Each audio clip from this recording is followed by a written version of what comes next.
Half-Blood Prince? Half-Blood Prince. Let me start again. In between the time it took to shoot Half-Blood Prince and actually see it, I changed address. I'd moved out of my mum's house by now and was living in my own flat in Surrey, along with my beloved puppy, Timber.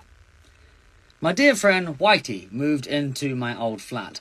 He called me one day to say a letter had arrived for me. I immediately assumed it was a parking fine, but he said he'd opened it by mistake. Yep.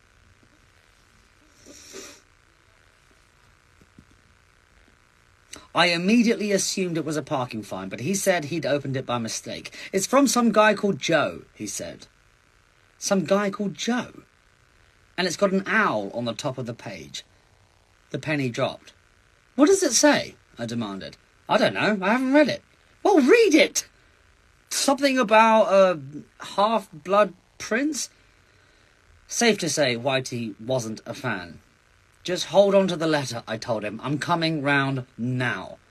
That letter from Jo Rowling was the first contact I'd had with her for years. It was written on her beautifully gilded home stationery.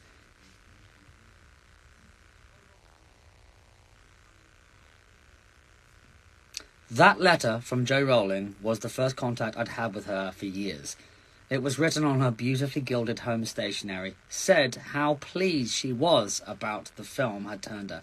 About how the... Once more. Please.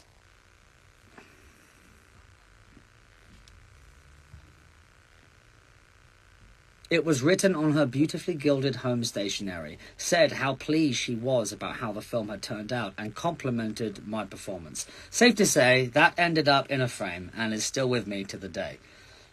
If it hadn't been for Michael's Sorry.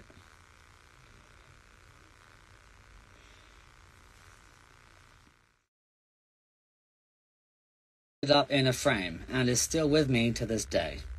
If it hadn't been for Michael's unorthodox pep talk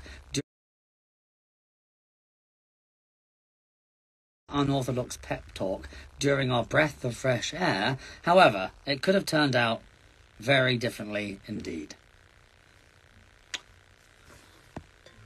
Okay, time to cut.